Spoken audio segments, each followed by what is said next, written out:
Olá, bem-vindos à Saúde Emocional. Camila, tudo bem? Tudo bem comigo, Jason? Hoje a gente vai falar sobre uma questão que traz bastante sobre o estresse do dia a dia, sobre as nossas ansiedades.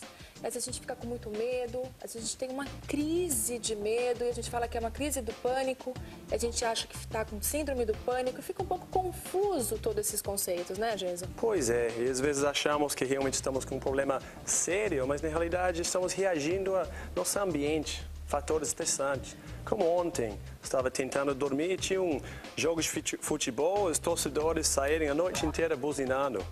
Com Ficar certeza. estressado. E para isso a gente vai ter uma entrevista com nossos profissionais, tirando aí algumas dúvidas sobre esse assunto. O que vai ter mais hoje? Camila, eu ia perguntar para você, grounding é uma palavra que eu consigo pronunciar, uma palavra em inglês. O que significa? O que é? Você sabe melhor que eu, Bom, em né? inglês, grounding é se enraizar. Isso mesmo. Relacionado a isso? Grounding significa enraizamento. A gente vai também falar sobre isso e mostrar uma técnica bacana. Depois eu vou falar sobre os cuidados cardíacos. Desculpa, eu não vou falar. O Dr. Marcelo Cantarelli vai falar sobre os cuidados cardíacos da mulher. Sim, esse nosso coraçãozinho tão emocional que sofre tanto, né? E nós temos também matéria sobre síndrome de pânico. Sim, a gente vai ver agora.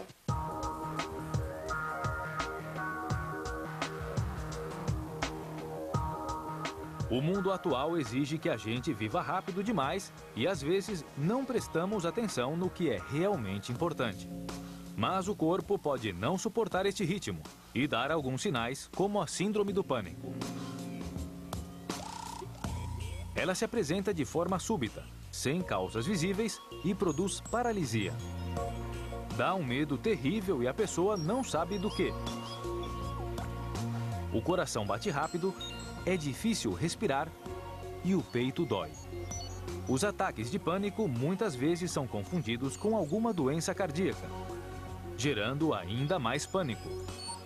Muitas vezes aparecem nos cenários menos esperados e afetam 3 vezes mais as mulheres que aos homens.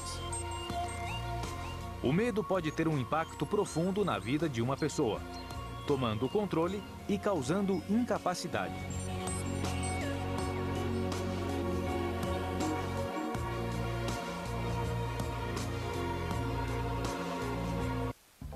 Voltamos então com o psicólogo Armando Ribeiro e o Dr. Marcelo Drático, clínico geral. Sejam muito bem-vindos, obrigada pela presença.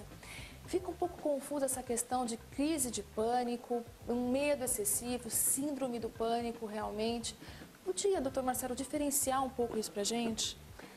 Camila, a síndrome do pânico é hoje qualificada como um transtorno de ansiedade. É uma doença. E ela é diferente da crise de pânico pura e simplesmente. As crises de pânico podem acontecer em situações normais de vida ou em outras patologias, como por exemplo nas fobias. O que acontece é uma descarga anormal e inesperada de adrenalina e muitas vezes sem motivo aparente, aliás, na maioria delas. E você tem muitos sintomas físicos como dor no peito, taquicardia, pode ser tontura, são vários, e psíquicos em especial. Normalmente, depois de uma primeira crise ou de algumas crises, a pessoa passa a ter medo de que lhe aconteça algo de mal, fisicamente, e ela começa a já prever as crises e o medo vai tomando grandes proporções. Esse que é o mecanismo, né? E eu tive a experiência de trabalhar com pânico como médico em ambulatórios de pânico e como profissional de urgências em pronto-socorros. Então a gente vê que realmente é confuso, porque os sintomas se confundem com uma série de outros problemas de saúde. De fato, durante a crise, seria interessante que a pessoa procurasse uma ajuda médica para um diagnóstico diferencial. Ela pode estar tendo algum outro problema, como o problema do coração, ou ela pode pura e simplesmente estar tendo essa crise de adrenalina que gera muito desconforto. Perfeito. Armando, você pode falar um pouquinho da sua experiência sobre síndrome do pânico? Olha, ótimo abordarmos esse assunto, porque com certeza servirá para muitas pessoas que nos assistem ou que conhecem também pessoas que sofrem deste mal. Normalmente chamamos de síndrome do pânico, para simplificar, de o medo de sentir medo. nada mais é do que sintomas físicos que se assemelham ao medo natural, mas que principalmente estimulam a produção de pensamentos distorcidos, o que na prática clínica nós chamamos de pensamentos catastróficos. Quem sofre de pânico tem excessos de ansiedade, de tensão. O estresse muitas vezes é um gatilho importante. O estresse, ele não causa o pânico, mas é comum você ter eventos estressantes anteriores às primeiras crises de pânico.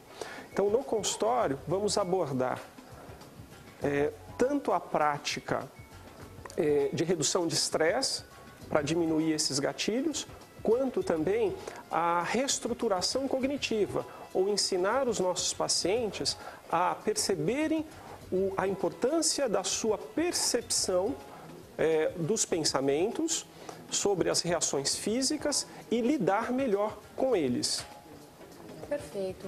Se no caso de um diagnóstico já de síndrome do pânico, o tratamento seria necessariamente medicamentoso ou existem outras formas de abordagem que possam ajudar?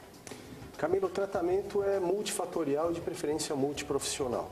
É importante lembrar que a crise de pânico não oferece um risco grave à saúde do indivíduo.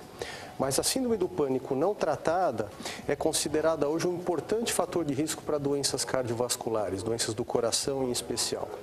O tratamento começa, logicamente, com o estilo de vida, em especial a questão do sono, dormir bem, e da atividade física aeróbica. Os trabalhos modernos mostram que, em alguns casos, só com o exercício a pessoa consegue controlar a doença. Além disso, a psicoterapia é muito importante, como o Armando falou, em especial, pelo menos no início do tratamento, a terapia cognitivo-comportamental. A pessoa aprende a controlar os sintomas físicos, a gente usa técnicas de relaxamento, técnicas respiratórias, em alguns casos até práticas meditativas, e a gente consegue evitar esquivas, como a agorafobia, aquele medo de se expor num local público e não ter ajuda no caso de uma crise. Além de controlar as crenças e os pensamentos negativos. Em termos de medicação, em muitos casos é importante usar a medicação, mas o que a gente recomenda hoje é que isso seja feito com um profissional da área que tem experiência, porque os calmantes não são o tratamento básico da síndrome do pânico, eles podem ser coadjuvantes. Normalmente se usa medicamento no longo prazo e ele é selecionado de acordo com a pessoa. O mais importante, não parar esses medicamentos sozinhos, sem orientação médica e abruptamente, porque podem haver recaídas e até mais intensas. Muito obrigada. Só lembrando que a respiração diafragmática é um excelente ansiolítico, né? Armando, você pode fechar com uma palavrinha para os nossos espectadores? Muito bom. Primeiro, é uma doença, precisa de ser tratada, além de ser uma doença com muitos métodos e estratégias seguras e eficazes. Não fique sofrendo. Essa é a minha mensagem. Adorei. Muito obrigada pela presença de vocês. E agora